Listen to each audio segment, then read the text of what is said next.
తెలంగాణలో మున్సిపల్ ఎన్నికల్ని బీజేపీ ప్రతిష్టాత్మకంగా తీసుకుంది. కరపత్రం, ఛార్జ్ షీట్, మేనిఫెస్టోతో డోర్ టు డోర్ ప్రచారం నిర్వహిస్తోంది.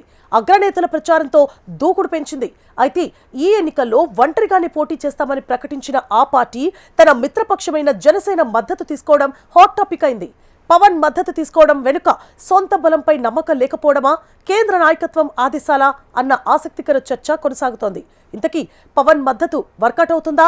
కోనసీమ అందాలపై తెలంగాణ దిష్టి తగిలిందన్న పవన్ వ్యాఖ్యలు బెడిసి కొడతాయా? అసలు జనసేన బలమెంత? టీడీపీ మద్దతు సైతం బీజేపీ తీసుకుంటుందా?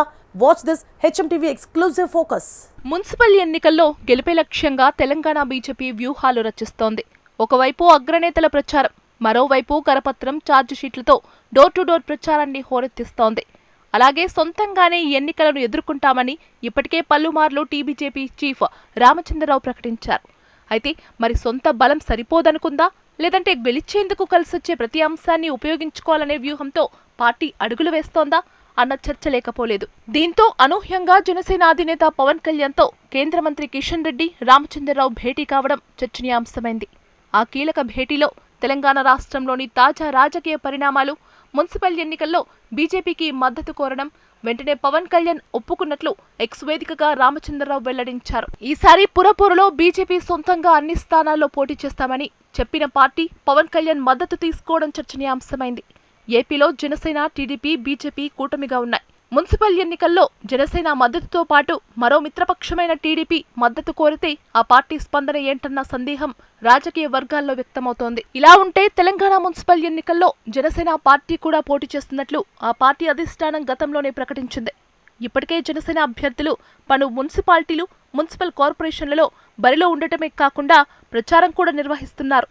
దీంతో బీజేపీకి జనసేన సంపూర్ణ మద్దతు నేపథ్యంలో జనసేన, బీజేపీ పోటీ చేసిన చోట స్నేహపూర్వక పోటీ ఉంటుందని ఇరు పార్టీ వర్గాలు చెబుతున్నాయి. అయితే బీజేపీ మాత్రం మున్సిపల్ ఎన్నికలను అత్యంత ప్రతిష్టాత్మకంగా తీసుకుంది.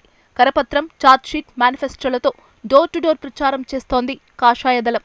అంతేకాక జాతీయ స్థాయి నేతల సభలతో ఇప్పటికే ప్రచారానికి ముమ్మరం చేసింది. కాగా మున్సిపల్ ఎన్నికల్లో బీజేపీ, జనసేన పార్టీ మధ్య ముందస్తుగా ఎలాంటి పొత్తు లేదు.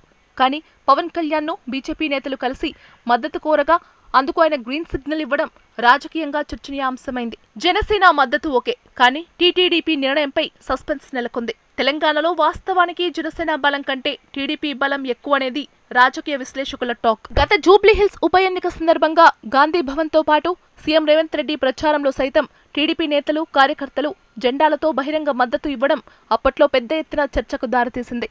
మరి ఇప్పుడు మున్సిపల్ ఎన్నికల్లో బీజేపీకి టీడీపీ మద్దతు ఇస్తుందా లేదా అనే చర్చ జోరందుకుంది. తెలంగాణలో పవన్ ప్రచారంపై అనేక సందేహాలు, అపోహలు రాష్ట్ర రాజకీయాల్లో వ్యక్తమవుతున్నాయి. గతంలో కోనసీమ కొబ్బరి చెట్లకు తెలంగాణ దిష్టి తగిలి ఉంటుందన్న పవన్ వ్యాఖ్యలు అప్పట్లో పెద్ద దుమారమే రేపాయి. మంత్రులు, కాంగ్రెస్ ఎమ్మెల్యేలు, బీఆర్ఎస్ నేతలు తీవ్ర స్థాయిలో పవన్ వ్యాఖ్యలను తప్పుబడుతూ కౌంటర్ ఇచ్చారు. అసలే తెలంగాణ సెంటిమెంట్తో రాజకీయాలు నడిచే చోట పవన్ వ్యాఖ్యలు తమ గెలుపుపై ప్రభావం చూపే అవకాశం ఉంటుందనే భయం బీజేపీ అభ్యర్థుల్లో రీసౌండ్ చేస్తోందట. కరీంనగర్ కార్పొరేషన్లో బీజేపీ తిరుగుబాటు నేతలకు జనసేన బీఫామ్స్ ఇవ్వడంపై బండి సంజయ్ తన అనుచరులతో అసంతృప్తి వ్యక్తం చేసినట్లు చర్చ జరుగుతోంది. పవన్ కళ్యాణ్కు కొండగట్టు అంజన్న ఆలయంతో బలమైన సెంటిమెంట్ ఉంది. తనకు పునర్జన్మ ఇచ్చిన ప్రదేశంగా భావిస్తారు. అందుకే గత అసెంబ్లీ ఎన్నికలకు ముందు తన ప్రచార రథం వారాహి వాహనాన్ని ఇక్కడ ప్రత్యేక పూజలు చేసి ప్రారంభించారు. ఈ ఆలయ అభివృద్ధికి సైతం ప్రత్యేక నిధులు మంజూరు చేయడంతో కొంత అనుకూల వాతావరణం ఉంటుందనే ప్రచారం కూడా లేకపోలేదు. మొత్తానికి మున్సిపల్ ఎన్నికల్లో పవన్ కళ్యాణ్ మద్దతు తెలంగాణ బీజేపీకి ఏ మేరకు కలిసి వస్తుందో చూడాలి.